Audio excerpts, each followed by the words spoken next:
Howery. Thank you so much for joining us to talk about Regrown Now. Yeah, what's up? So I know that you grew up on the west side of Chicago, hmm and you were actually a teenager during the time period that this film takes place in. So I'm wondering how similar or dissimilar was the world of this film to what you knew growing up, both in your own neighborhood and what you knew of Cabrini-Green at the time. Yeah, like 92, I was like 11, 12 or whatever. And I didn't get to the teen part yet, but I was there. But I do remember that to me being the beginning of us starting to see a lot more of these tragedies with like kids being killed innocently from just loose bullets, really.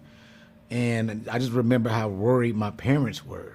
You know, everything got a lot tighter at that time as far as where you went, who you hung out with, how long you stayed out. That became a thing, or going to the park by yourself. We couldn't go to a lot of places you could, like we used to be able to ride our bikes to certain places. We couldn't do that anymore. So it just became really strict at that time. I think some people don't remember that, but that's when everything became just a lot stricter. Do you remember how like you're growing up versus how these boys are growing up in this film? It's the same way. It was no Same way? different. Yeah, Yeah. it's literally no different because once again, when that trail being the first true innocent bystander shooting like that of a child, and I think that's what like most people, if you didn't grow up in an era, and even if you did, I think you forget like yo that was new, that wasn't a thing yet. And I think now we're used to so many different things. We remember like, oh no, that was like crazy to everybody. Like, what do you mean he was holding his mom's hand walking down the street It's and got shocking. murdered? It's still shocking. It's Yeah. still shocking. And but then, this is so crazy because you have that part of it and then you have the relationship between the boys that made me remember like, wow, I remember those very innocent, fun, imaginative friendships. Yeah, well, all we had in our neighborhood was just to use our imagination. We might not have had all the resources, but the imagination was there. You know what I mean? And what that felt like, and how much fun that was. How much fun it was to take a milk crate and cut a hole in the bottom of it and put it on a light pole in the alley and make a full court basket, like with our imagination, making our own basketball court, like and pretending as if we're in the NBA with crates and a mini basketball. You know what I'm saying? And that was our thing every single day, and was the funnest. And you didn't even think about how like, oh, that wasn't a big deal, but it was to us.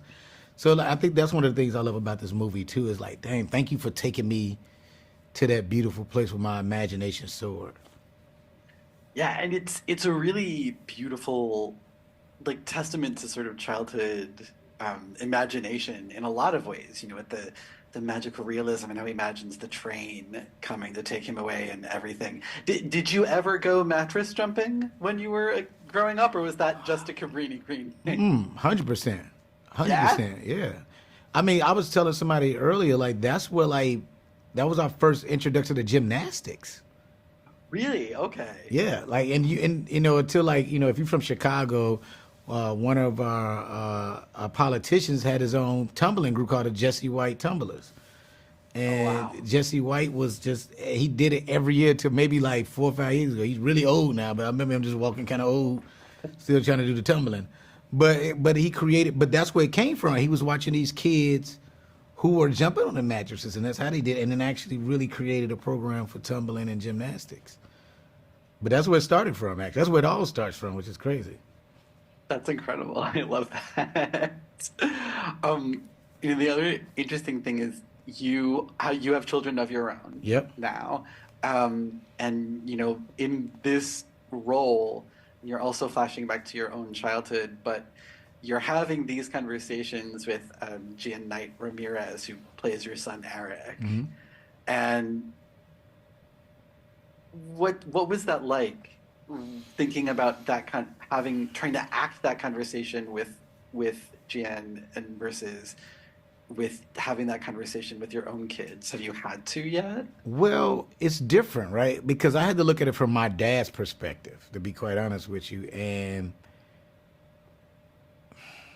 him trying to figure out a way not to take away my childhood, but also you need to grow up because there's craziness happening.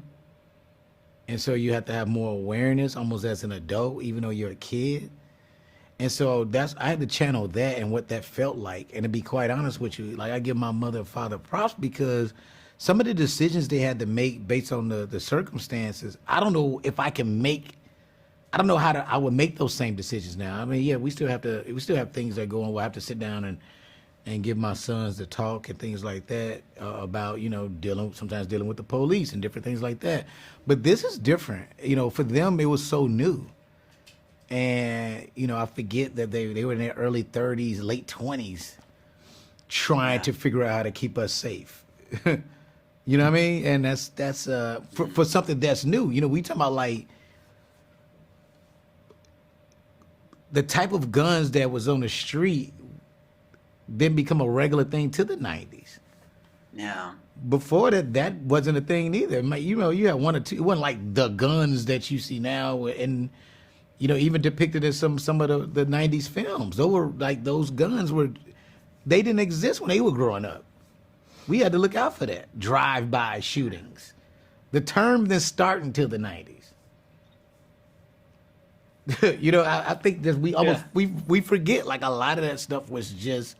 It was brand new, and so I had to channel my parents, because even you see it's a scene where like Gian is Eric, he's trying to tell me about him jumping on the mattresses, and I'm not even paying him no mind because I'm thinking about the bills, I'm thinking about all this other stuff, and I'm blessed to be in a position where that's not the same focus I have with my children. I actually can sit and have these conversations with them because I'm not in the same. I'm not in the same mind frame that my parents had to be in at that time, Yeah. Yeah, I get that. And what was it like to be on the other side of this conversation, like from when you were young and with your parents? It was I want to say it was powerful in a way, man. Because like the scene where me and Gian talk one-on-one, and I'm basically telling him he's grown, and to understand like, man, I gotta tell this kid hey, I mean, I know you're a kid, but you're grown, even though he's not. Yeah. Well, but the beautiful thing about that moment is you say like you're grown, right from wrong. Which I think all parents kind of hope that they are able to instill in their kids. But it's the circumstances difficult. of right and wrong, though, right? It's not like the regular right and wrong of, hey, don't do that and this. No, it's like, hey, don't go that way. Don't go that way. Like you can't walk to that block because that's where that 7-year-old got killed at. Right from wrong. Like that. The psyche of saying that is very interesting. Because you when you that young, we give the right and wrong speech, but it's like it's more or less, hey, don't touch that socket. Yeah. You know what I mean? Like, hey, don't Right. don't just. It's about basic safety, not like yeah. being hyper aware of everything and knowing your place in the world. It's It's life very or death. different. It's not, Yeah. I can shock myself. It's a different conversation. Yeah, it is. There's another great scene in the film where Dolores Jurnee Smollett's character is speaking with her mother, played by the divine Esapatha Murkison, and she tells her that, if you don't grow, then your babies won't. How do you think that sentiment applies to your character, Jason, in this moment? But see, Jason doesn't understand that because unfortunately he doesn't have that resource, right? Yeah. Dolores has her mom. Like even it was a scene where like she was kind of complaining to her mom about something. She's like, I know, right? I went through the same thing.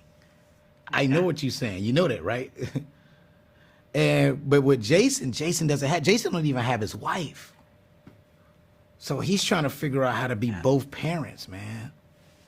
Hard. It's very hard, which is why he's so tough on them. on his daughter and his son, because it's like, look, you're supposed to be watching your brother. I know you're not his mother, but you're supposed to be helping me with this.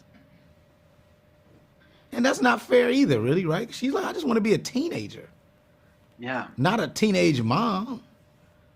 Yeah. And focusing on getting into college. Yeah. Yeah. So it's interesting because he doesn't have the same resource. I think that's one of the great things about that family circumstance compared to Jason's family. They can't move. Yeah. Whatever system he's came up with, this is what his system can afford, is where they're at now. He can't think about going anywhere else. He got to make this work. And that's hard. Yeah. One of the things I realized about halfway through the movie was that this is set in 1992 in Cabrini-Green, and that's the year that the original Candyman came out. Mm-hmm. And I know that obviously that the time period was chosen because of the murder of Dontrell Davis, but when you were working on this and in these, not in the actual Cabrini-Green apartments, but in apartments that are built and designed in a similar way, did you ever think about that movie, or 100%. the horror of that was around Cabrini-Green at that time? Nobody's ever asked a Chicagoan how horrifying Candyman was. To this day, you won't catch me saying Candyman 3 times in the mirror. And it's because it was, what's interesting, when the movie came out, I remember it was almost like a hood rumor that it was real. Like that movie's based off a true story in a way, right? And so nobody, it was like a real fear. You wouldn't say it 3 times. If you did, we will all run away from you. I was like, oh, you're crazy. And you're probably going to get killed in about 5 minutes. But it's interesting that you say that. I was watching the newer Candyman when it came out. I remember going to the premiere for that and realizing how scared I was of the original. Because it felt real. It's very, and how everything, I don't know if they actually shot on location for that movie, but it feels like they did. The original, everything feels so real and tangible. The original they did. Yeah, the original they did actually. That became a kind of a part of Cabrini-Green's mystique in a way. Is Candyman. Yeah. So we're coming up on the end of our time together, but I wanted to ask, how does it feel for you being part of this movie that is trying to, in some way, kind of reclaim the image of Cabrini-Green from that horror to this sort of childhood coming of age? Well, the timing for this couldn't be even better, right? Most people don't know they're doing a Chicago Housing Authority museum in Chicago. And my family grew up in the Robert Taylor Homes, which is one of the projects, along with Cabrini-Green. And my family's one of the feature families in that museum or whatever. And what I love about between the museum and this movie, it shows those residents as human. I think a lot of times we only talk about the experimental version of what the projects of America was. Where it's almost like everybody was lab rats. We're going to put them all in this community and see how they... But it was a bunch of beautiful families that came out of that community, that came out of Cabrini-Green. And, Minhal did a great job of interviewing and getting those perspectives from all those different residents to make this very beautiful movie where, not only... It's so interesting when you could see when both Blake's character and Gianna's characters go to their respective apartments and they're all eating dinner almost at the same time. Yeah. And that was the whole building. Sitting down with their families, laughing and talking and enjoying a meal. That is what the sense of community is that nobody talks about. Is those beautiful families that lived in those residencies that made whatever they had work. The children had a great summers there more than what people think.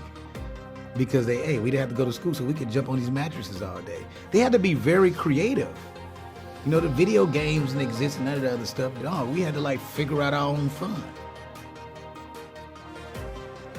And you did. did. Yeah. And that's another beautiful sentiment in the movie. The place is the people, and the people, especially in this movie, are really beautiful and resilient, and it's really lovely to see. No. So Lil Rel, thank you so much for joining us today. Thank you for your work in the film. I appreciate that. Thank you so much.